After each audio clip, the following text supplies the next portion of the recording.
नमस्कार, मी Laxmikant Ruikar news and views मध्ये आपल्या सर्वांचं स्वागत.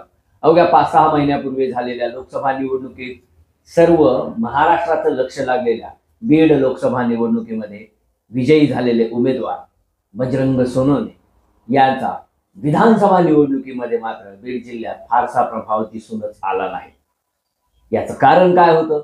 बजरंग सोनवणे यांची लोकप्रियता एवढ्या कमी कालावधीत कस काय कमी झाली? ज्या बजरंग सोनवणे यांना त्यांच्या होम पिच असलेल्या केजमधून मोठ्या प्रमाणात आघाडी भेटली होती, तेथीलच राष्ट्रवादी काँग्रेस शरद पवार गटाचं सीट कस काय पराभूत झालं? बीड वगळता इतर 5ही ठिकाणी महायुतीचे उमेदवार कस काय विजयी झाले? या गोष्टीची आता जबरदस्त चर्चा सुरू आहे. महाराष्ट्राचं लक्ष लागलेल्या बीड लोकसभा निवडणुकीत बजरंग सोनवणे यांनी सर्वसामान्य जनतेच्या पाठबळावर दिग्गज असलेल्या पंकजा मुंडे यांचा पराभव केला.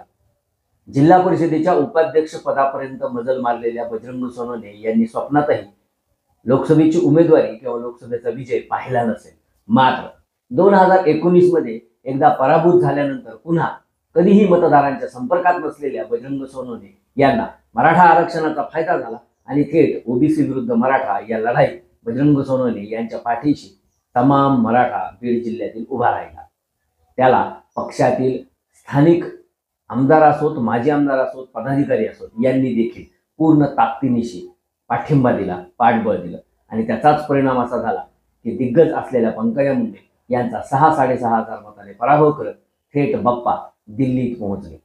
मात्र 5-6 महिन्यात असं काय घडलं की या बाप्पाला बीड जिल्ह्यातील त्यांच्याच मतदारांनी बुक्का लावला?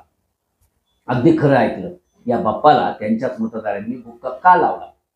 ज्या केज मतदारसंघामधून बजरंग सोनवणे हे येतात त्या केज मतदारसंघामधील राष्ट्रवादी काँग्रेस शरद पवार गटाचे उमेदवार रोमन उर्फ पृथ्वीराज साठे यांचा देखील विधानसभेला जोरदार पराभव झाला. एवढंच नव्हे तर परळीमध्ये धनंजय मुंडे यांनी 1.5 लाखाच्या घरात विजय मिळवला, तर माजलगावमध्ये प्रकाश सोळंके यांचा देखील विजय झाला. गेवराईत विजयसिंह पंडित आणि आष्टीमध्ये सुरेश दस हे महायुतीचे 5 उमेदवार विजयी झाले.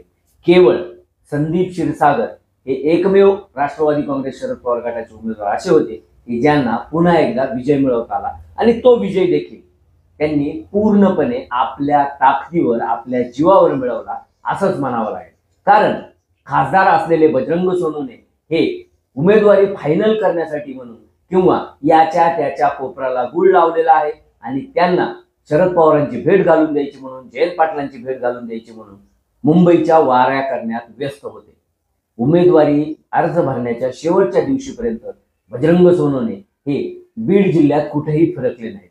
त्यांना जे वाटले किंवा त्यांचे जे कोणी पाहुणे रावळे होते, ज्यामध्ये मोहन जगताप असतील किंवा राजेसाहेब देशमुख यांच्यासारखा जवळचा मित्र असेल, यांना उमेदवारी मिळवून देण्यासाठी बजरंग सोनवणे यांनी पूर्ण ताकद पणाला लावली.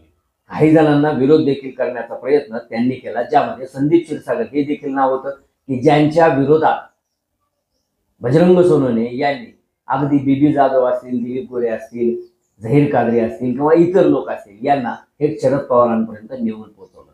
पण सोनवणे यांचा हा डाव फसला आणि संदीप क्षीरसागर यांचं देखील फायनल झालं. उमेदवारी जाहीर झाल्यानंतर, उमेदवारी अर्ज मागे घेण्याची तारीख संपल्यानंतर तरी बजरंग सोनवणे हे बीड जिल्ह्यात लोकसभेप्रमाणेच पायाला भिंगरी लावून फिरतील. गाव न गाव जाऊन, वाडी वस्ती तांड्यावर जाऊन राष्ट्रवादी काँग्रेस शरद पवार गटाच्या उमेदवाराचा प्रचार करतील.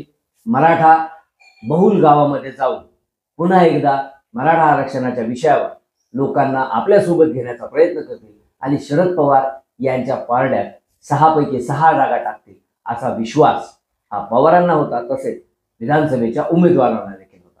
पण बाप्पा किती कुचकामी आहेत, बाप्पा किती स्वार्थी आहेत. बाप्पांनी स्वतःच्या पलीकडे काहीही पाहिलं नाही. स्वतःची निवडणूक होती म्हणून ड्रायव्हर पासून ते पत्रकारांपर्यंत अनेकांच्या कोपऱ्याला गुळ लावला आणि आपली निवडणूक संपली, आपला विजय झाला की या सगळ्यांना पुन्हा तोंड दाखवलंच नाही असाच प्रकार केल्याचं अनेकांनी अनुभवांती आता सांगायला सुरुवात केलेली आहे. बजरंग सोनवणे हे ज्या केजमधून येतात, जिथं त्यांच्या घरातलेच 2 जिल्हा परिषद मेंबर आहेत, त्या केजमध्ये देखील त्यांना आपलं सीट राखता आलं नाही. पृथ्वीराज साठे यांची प्रचंड हवा होती, पृथ्वीराज साठे यांच्याबद्दल सहानुभूती होती. नंदकिशोर मुंदडा अँड कंपनीबद्दल असलेली नाराजी देखील मुंदडांना यावेळी विधानसभेपर्यंत जाण्यास रोखेल अशी परिस्थिती होती. गृह विभागाचा देखील तसाच रिपोर्ट होता.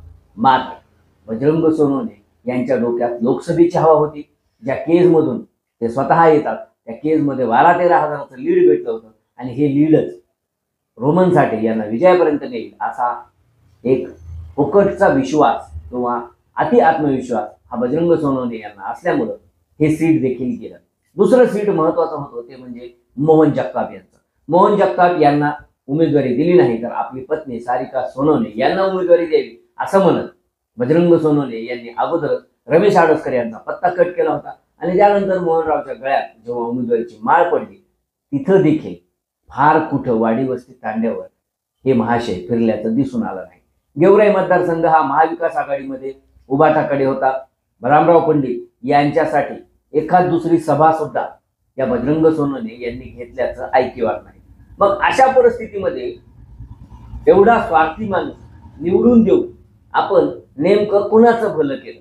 आपण खरोखरच पक्षाची इमानदारीने प्रचार यंत्रणा सांभाळली, डोर टू डोर जाऊन प्रचार केला आणि त्याचं फळ जर का आपल्याला विरोध करून मिळणार असेल तर मग अशा उमेदवाराला आपण पाठिंबा द्यायचा का किंवा अशा उमेदवाराच्या पाठीशी यापुढे उभा राहायचा का असा प्रश्न आता या 6च्या 6 उमेदवारांच्या समोर पडला आहे. कारण संदीप क्षीरसागर यांनी जवळपास 65,000चं मताधिक्य बजरंग सोनवणे यांना दिलं. पण केवळ चौसाळा भागामध्ये एक शेवटची सांगता सभा किंवा कॉर्नर मीटिंग घेण्यापलीकडे या बजरंग बाप्पाने संदीप क्षीरसागर यांच्यासाठी काहीच केलं नाही. उलट संदीप क्षीरसागर यांना उमेदवारी मिळू नये इथपासून ते संदीप क्षीरसागर पराभूत कसे होतील यासाठीचं प्लॅनिंग देखील या बाप्पाने केल्याची चर्चा आता सुरू झालेली आहे. खरं खोटं संदीप क्षीरसागर आणि बजरंग सोनवणे यांना माहीत. पण ज्या पद्धतीनं 6 महिन्यापूर्वी बजरंग सोनवणे यांची हवा होती किंवा राष्ट्रवादी काँग्रेस शरद पवार गटाची हवा होती ती हवा अचानक 6 महिन्यात कसं काय कमी झाली? लोकांची जी नाराजी महायुतीच्या बद्दल होती ती नाराजी पुन्हा एकदा महायुतीच्या बाजूने कसं काय गेली असे एक ना अनेक प्रश्न आता उपस्थित होऊ लागले. आणि सगळ्यात महत्वाचं की जिल्हा परिषदेचा अनुभव असल्यामुळं ज्या बाप्पाच्या पारड्यात मतदारांनी भरभरून दान टाकलं, मराठा म्हणून ज्या बाप्पाच्या पाठीशी संपूर्ण मराठा समाज सकल मराठा समाज उभा राहिला त्या मराठा समाजाला बाप्पाने वाऱ्यावर सोडल्याची चर्चा आता सुरू झालेली आहे. आणि त्याच्यामुळं कुठंतरी आपलं चुकलंय का असा विचार देखील बीड जिल्ह्यातील जनता करू लागली. आणि